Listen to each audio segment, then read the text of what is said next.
rather large. Let's give you a better view.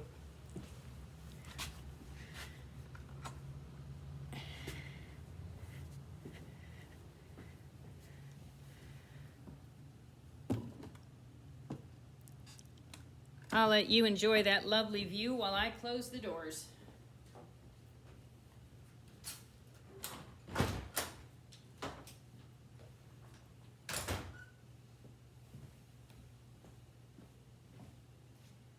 Which are also very grand. In fact, we've talked about the date lines of the house, but let's talk a little more about the architecture itself. I will admit, before owning the inn, I didn't really know a lot about the architecture of the day. I knew that it was Victorian, and that's where it ended. And for the benefit of those who might not know a little more about this, Victorian architecture just describes the era in which it was built. But within that era, there are a number of different architectural styles that were very prominent.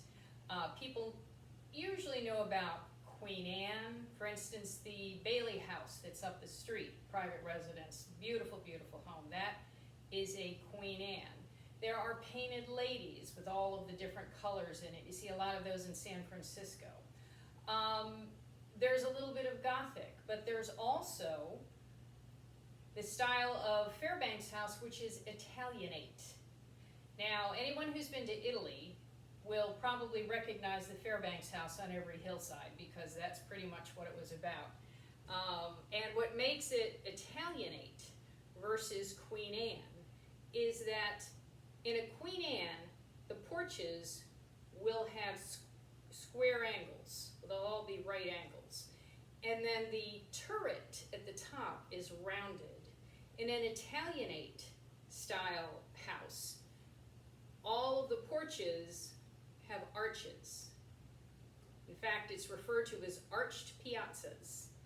And then at the top of the house, our tower is square. So we have square tower, arched porches, as opposed to rounded tower and square porches. So that's one major designation of an Italianate house. Now, in that first shot, long shot that I showed you, you could see I'm standing below another wonderful arch. In this particular house, the arches are reflected throughout the property. In fact, if you go look at a picture of our house, fairbankshouse.com, for anyone that doesn't know, you will see around the top there are a number of little rounded windows. Second floor, there's a lot of larger windows, but all the way at the top, there's a lot of little arched windows in the third floor area, and those are actually called eyebrow windows because by comparison, they're very, very small, so they look like little eyebrows all over the top of the house. But this house carries those arches all the way through, from front door to back, you'll see. Now, some of the other architectural features, this grand staircase right here, and it is very grand.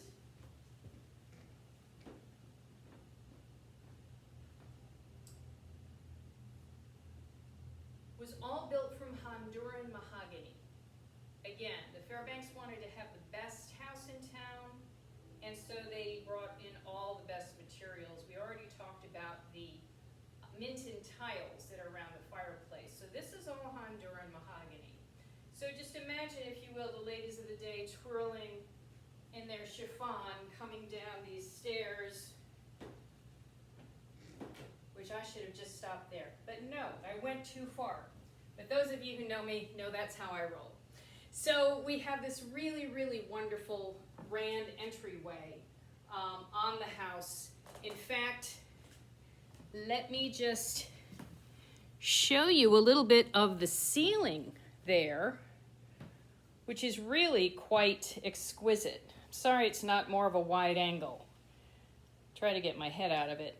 But you can see all the details that are there. This is on the ceiling. Now, back in the 1800s, this would not have been painted.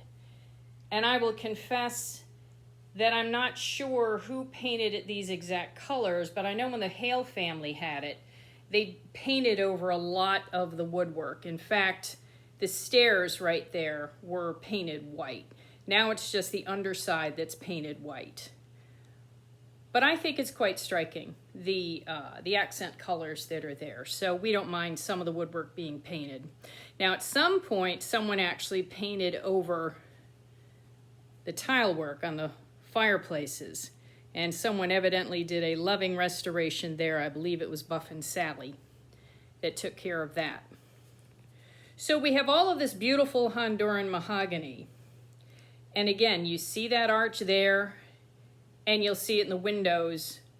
In fact, let's come over here so you can see the arches through the window on the porch.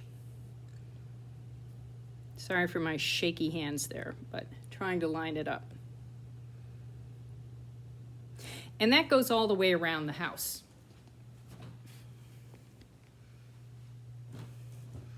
Let's go back to our perch right here.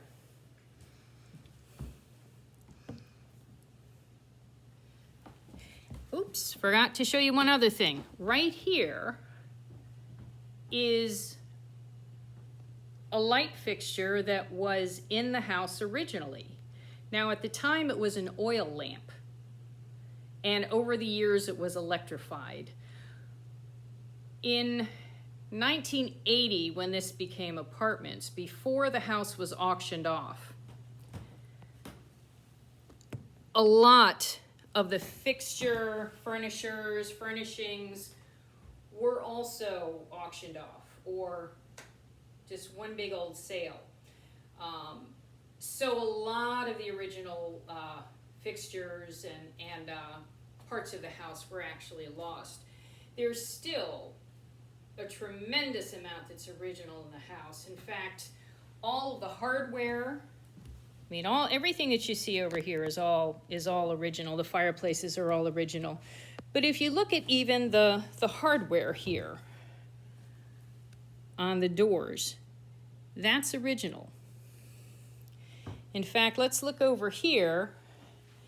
All of the room doors, the hardware is all original. And then while we don't use them for security purposes, the original locks are on the door, as well as you can see the detail on those doorknobs.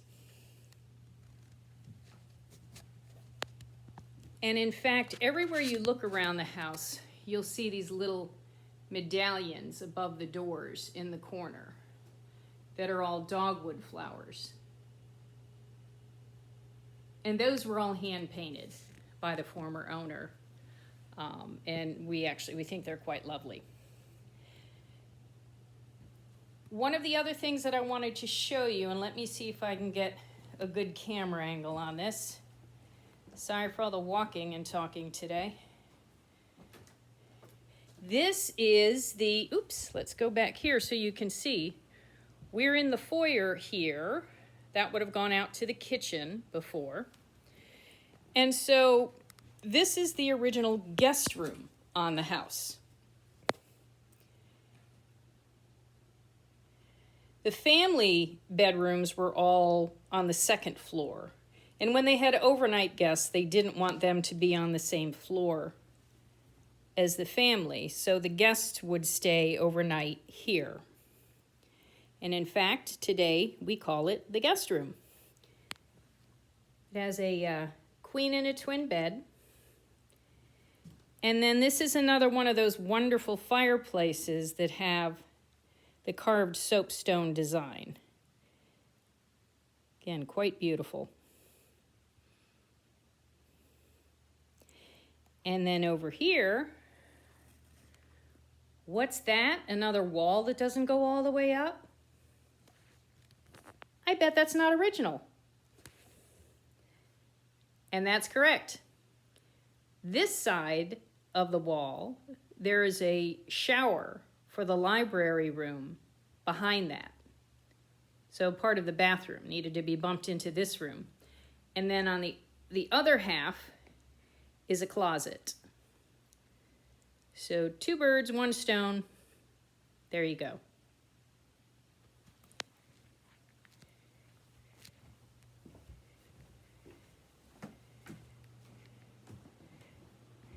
Now we are back in the hallway here.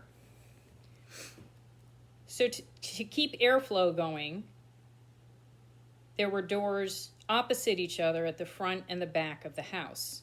So you can see those French doors back there that go out to a private porch for what's now known as the kitchen suite and was the original kitchen. But in the door frame closer to us, there would have been a fire door there because they needed to keep a separation from the kitchen to the rest of the house. And in fact, we actually have a photo of George Fairbanks sitting in this hallway with the fire door closed behind him because the kitchen is actually attached to the house as opposed to having a kitchen house out back, which some properties did.